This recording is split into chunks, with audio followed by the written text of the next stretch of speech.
It's Monday, and that so happens to be the day that I like to talk about monsters. Hello, and welcome to Monster Mondays. I am Jeff Arbuckle, co-host of the podcast Film Seizure, that you can catch each Wednesday at filmseizure.com or at a number of podcast providers online.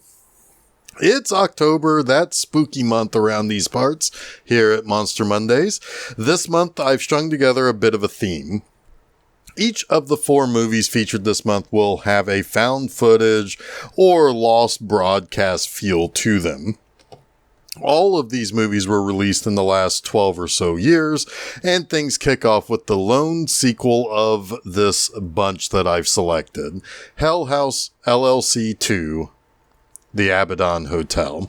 Now, when I originally talked about the first Hell House LLC, what writer-director Steve Cognetti created was a great mix of that creepy haunted house vibes of popular found footage horror films of the era with the Halloween vibe. This was about a group of people who were setting up a haunted house attraction in the abandoned Abaddon Hotel in upstate New York. Now, what was captured was the slow descent into a hellish opening night when it turns out the crew putting the haunt together was not actually alone in the house. And what might have been with them may not have even been alive. It may not even fully exist on this plane of existence. I don't know. But the house even was able to send its terror outside the walls of the place to lure 2 more victims who were making a documentary of that fateful 2009 night when all hell broke loose. And now it's 8 years later, and people are still picking apart the veracity of the Hell House documentary. And that led to the documentarian and her cameraman both suffering similar mysterious fates as the workers of the 2009 haunted house crew. And what's more, people are still going missing in and around the Abaddon Hotel. So, with that, let's take another look around the haunted Abaddon Hotel, shall we? Now, the movie starts on October 6, 2017. And by the way, this episode is releasing on October 6, 8 years later in 2025. So if I end up getting snatched by a spooky hotel in rural New York, I guess you'll know why. But a woman named Wendy talks about her missing son, Jackson Mallet. In 2016, Jackson was last seen breaking into the Abaddon Hotel.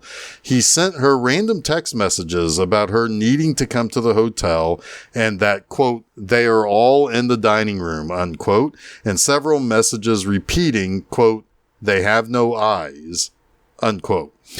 Now, there is some last footage from Jackson saying that he saw them all and they were all still there. And in his final videos, a darkened figure slowly creeps up behind him before the video cut out. And Wendy says that she received an email from Jackson's account with a video attached. The video was just of an empty room with Jackson screaming and pleading in the distance with a piano playing a familiar tune.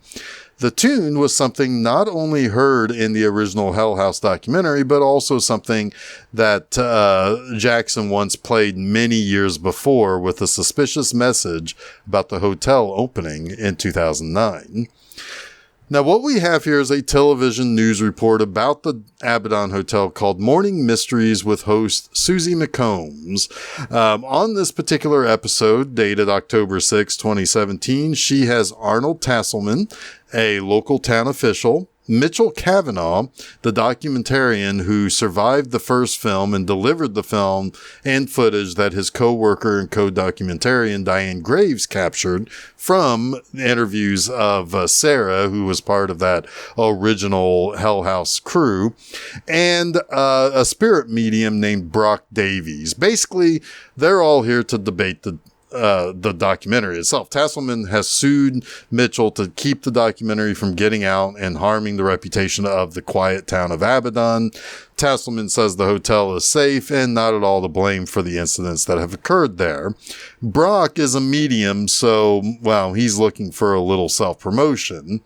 And they also have Mitchell, who's just there to defend the documentary and try to get answers for what happened to Diane. Now, they also show a video of another local guy who is known for streaming various stunts in abandoned locations, who got into the hotel and ran into one of the darkly dressed cult members that was often seen inside the hotel during the Hell House stuff. Now, that video never stopped recording, and it was as if it was frozen in its same spot with the same shot of the person's two legs in a stairwell. And eventually the battery ran out and ended the video. But Susie shows strange videos from other people who had strange occurrences in and around the Abaddon, including a story of an 18-year-old girl who hitchhiked to the Hell House opening night, whose body was never recovered, and then maybe was picked up once again as a hitchhiker, telling a couple that she wanted to go back to the Abaddon.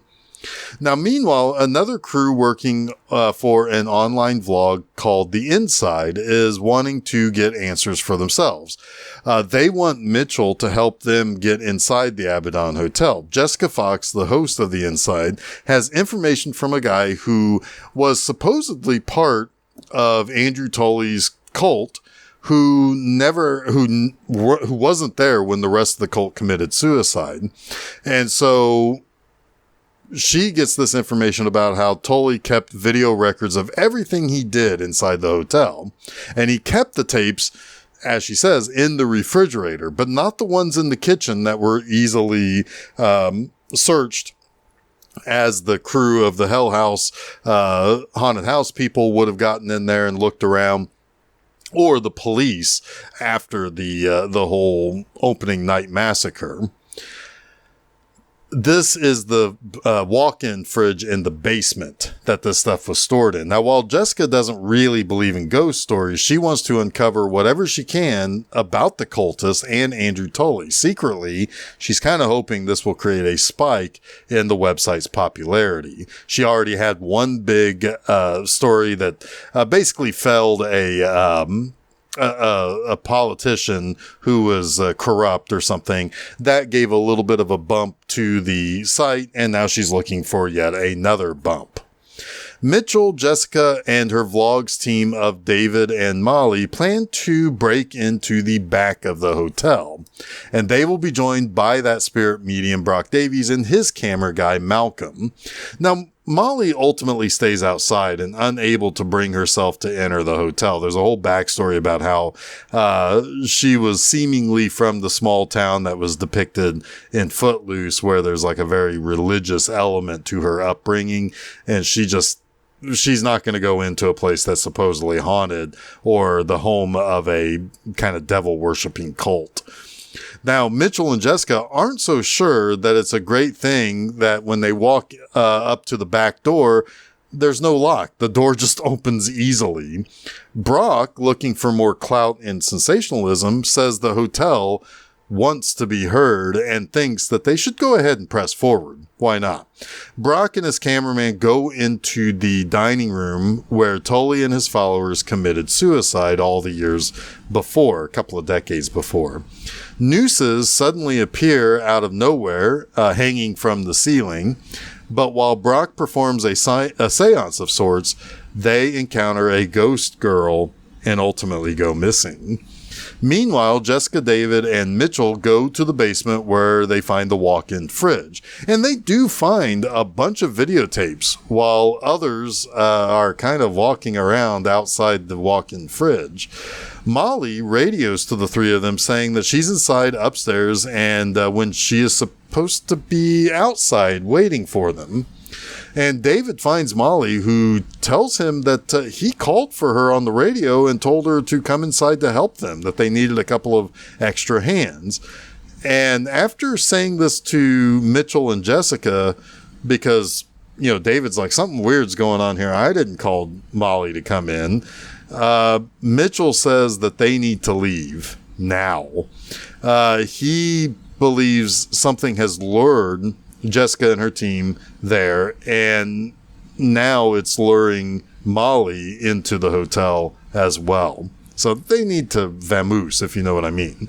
But Mitchell works on getting them out of the hotel, but all the doors seem to be locked, basically forcing them into a particular situation where they can only go to one place. So they are also complicated by the fact that they need to find Brock because they don't really want to leave him behind if there's some pretty bad stuff going on here. And they do find Brock and his cameraman. They're hanging from the nooses in the dining room. So they get to the door that they came into, but they find the ghostly clown guy that troubled the Hell House crew basically guarding it. And Mitchell's like, this is the only way to go. So we need to try to get past this guy. But before they even try to get past them to the door to get out, the clown basically turns to look at them and then starts to chase them. They try to bust out of a locked door, but ultimately that proves to be futile. Basically, they're screwed and start to get surrounded by all sorts of spooky sounds, spooky images, and so forth. So they're forced to ultimately run upstairs to get away from all the spooky stuff going on downstairs, only to find a ghostly woman chasing them around upstairs. Now, in a flashback to the morning mystery show, Mitchell explains that something had to have reached out to Alex, the guy who ran Hell House LLC, to ultimately choose the Abaddon Hotel for the next Hell House attraction. And whatever it was created a series of cause and effect. And it was something that was set into motion long before the night of October 8th, 2009. Now, 8 years later, the activity started again. And he was kind of right. On one of the tapes recovered from the basement, Jessica, Mitchell, and David discover that Alex met with some unseen person 6 months before the Hell House incident. And Alex is highly irritated and seemingly is admitting that Hell House is failing, but this other guy says it will succeed if you bring it here. Now, after some more ghostly shenanigans, Molly is captured, forcing the others to leave the room they've barricaded themselves in. Cult members are in the basement holding on to Molly. A portal opens in the wall just like it did on the night of the Hell House opening. And cult members come out and grab David and drag him into that portal. Molly and Jessica get separated from Mitchell, who starts seeing and getting chased by various ghosts. And eventually Mitchell wakes up in the dining room where he finds Molly and Jessica tied up, sitting in chairs. And after the morning mystery show finished taping a couple of days before, Tasselman leaves. Then one of the crew members tells Susie that Arnold Tasselman called and said that he was sorry he could not make the taping. He had gotten into an accident and he had spent the last couple of hours working everything out with insurance and the police and all of that.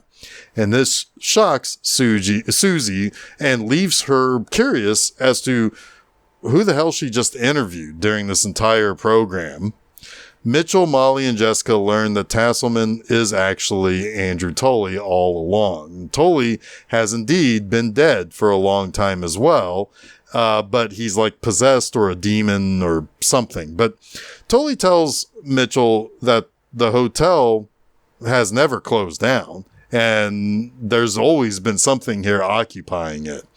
And Tully says that he and his followers entered the Lake of Fire, which is basically a gateway to hell.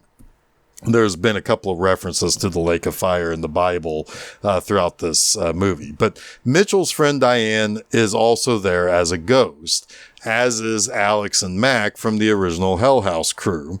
And Tully wants Mitchell to help him keep the hotel open. And he says only one of the three of them, between Mitchell, Molly, and Jessica, will be allowed to leave. And he needs one of them to leave to help bring more people to the hotel. Mitchell initially refuses to make a choice, so Tully has Molly killed to help him choose more easily at this point. Tully asks again for Mitchell to make the choice, And Tully's been sending clues out to people who will continue to keep the curiosity of the Abaddon Hotel going. Tully knows how all of this is going to end. He says that he's been setting up the dominoes to fall for a long, long time, going back to what Mitchell ultimately said on the TV show about how something has been set into motion since well before 2009 when the Hell House haunted house debacle happened. And so he's well aware of how this is going to end, and this is all for the idea of bringing more and more souls to this lake of fire portal that will basically feed hell. So what he really needs is someone to be chosen to leave so that they can kind of make more people interested in coming to the hotel, and keep that curiosity about the hotel going. So in an almost catatonic state, Mitchell gets up from where he was sitting on the floor, walks over to where Jessica is still tied up, and she begins pleading for her life before she suddenly goes quiet. Now, meanwhile, interspersed into this story, 4 days later, after entering the hotel, Jessica's being interviewed by local authorities. She's bruised, she's a little bloodied, she's disoriented. She has no memory of what happened or how she was found wandering along the side of the road. And she tells the authorities that there was, quote, so much blood everywhere inside, unquote. She can't remember anything about where she was or anything more than that can be helpful to the police. When the cop gets a phone call and answers it and walks by the camera, we see that Jessica is actually one of the Abaddon ghosts. She reveals that where she was at the Abaddon, and that the police should definitely go there. So let's scare up 3 things that I like about the 2018 sequel Hell House LLC II, The Abaddon Hotel. First, while this is nowhere near as good as the first movie, nor is it really all that well acted, especially early on in the movie, I think this is actually a good way to continue the story as a sequel. There's not much more you can do with the original characters, making the place into a haunted house, really. So you don't really follow any one of those characters. But what you do have is the documentary team that was following up on the story of the disaster at Hell House in 2009. So that's the angle to follow here. And they were the ones who brought the story of all this cult stuff out with the help of the possessed quote unquote survivor from the Hell House crew, that was able to get out and lure the two of the documentarians into Hell House, leaving Mitchell the only one left behind. Again, the one who will continue to kind of spread the word about the Abaddon Hotel. So, that's the story of the tragedy of the Hell House thing. Really kind of encouraged others to basically explore the hotel. And I think that's a good enough premise to launch from. I like the idea of, yes, this thing happened. This is something that is continuing to garner people's curiosity and interest. It's not like Blair Witch, where all of this stuff happened in the middle of nowhere. The building is in this town. It's there, and it's created interest from others, particularly people close to the hotel. It's not isolated or anything like that. It's continuing, and this is keeping up with how it's continuing, how the story is moving forward. So I do like that premise. Second, there are some pretty decent chills here. Yes, I mean, it's mostly cheap kind of jump scares and the typical type of, ooh, spooky ghost thing. But the little vignette with the girl hitchhiking to the Abaddon, which matches the description of the girl who hitchhiked to the opening of Hell House and was never recovered, that's pretty good stuff. The ghost girl that ultimately spells doom for Brock and his cameraman is pretty good spook, especially because it does something that I actually do like in horror. It's there in full visibility before the characters realize that she's there. It's already something that looks like it could have been left by the haunted house people, but you also kind of expect it to be exactly what it actually is. So that worked pretty well for me too. So there are some good effects using a strobe light at one point through the camcorder as the main characters are being chased by one of the clown guys that we always see there at the hotel. That works fairly well too, because the effect of the strobe on the cameras they're using isn't like how our eyes view strobe lights. So generally, whenever there are ghost people on screen, the movie brings the chills.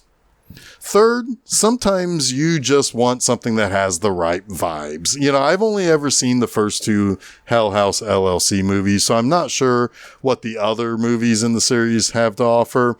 But what I can say is that these first two movies kind of have the right vibe for spooky season.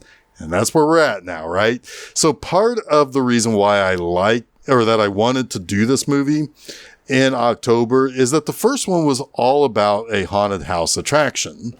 This movie was the follow-up to that fateful night that the haunt happened. Or that the haunt opened. Yeah, I talked a little bit about that, right? It's like, this is a good way for it to continue on. And this movie does have a couple of things going for it in terms of its vibes. First, there's that morning mysteries piece to it. That kind of reminds me of the older school stuff that, you know, like stuff like the 2020 or whatever news magazine show it was that claimed to be filming a real exorcism and talking about exorcisms, and it was all an October thing. You know, the discussion of the mysteries of the hotel is not entirely uninteresting to me in the proper setting, particularly like the month of October.